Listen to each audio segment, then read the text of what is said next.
Chapter 3, Like a Dragon Needs Gold. "Why don't you turn on your camera?"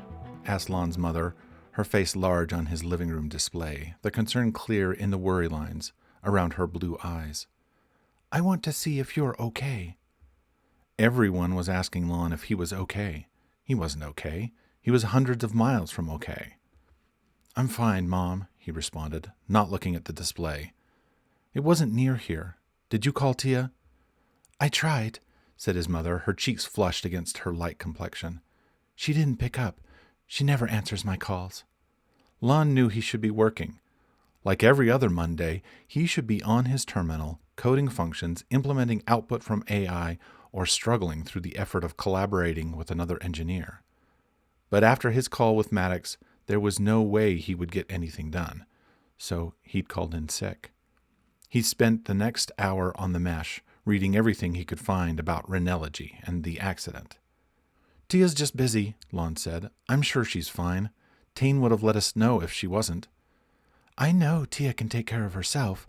I just worry about both of you, all alone in that city."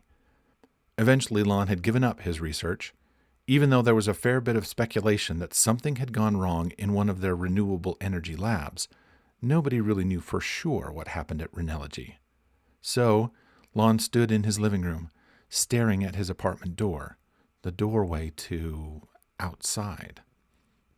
"I'm 23 years old, Mom. I can take care of myself, too. And Tia and I are not alone. We have each other, and Maddox." "Maybe you should come home for a while. What if there's another explosion?" Usually, he tried to take comfort in knowing the challenging experiences of depersonalization were not real. As his therapist often said, it was his mind trying to protect him from perceived danger. And he'd been assuming all morning that these new incidents, whatever they were no more real than depersonalization. "Why would there be another explosion, Mom? This was an industrial accident." "It must be stressful," pushed his mother. "What if you have an episode? You'd think in 2012 we would have a cure for depersonalization by now." But if his vision of the destroyed building was factual, that changed everything. It meant it definitely wasn't anything like depersonalization, created by his own mind. It was something else, something unknown. And if there was one thing Lahn feared more than his DP episodes, it was the unknown. "Lahn, it's my job to take care of you," she said. He needed information, like a dragon needs gold, and more than the paltry scraps he found on the mesh. His only option was to go to the scene, see the site and the destruction for himself, and try to find some answers. That meant going outside, which he could do. He did it all the time, at least once or twice a month. "Lahn, please turn on your camera and let me look at you," she pleaded.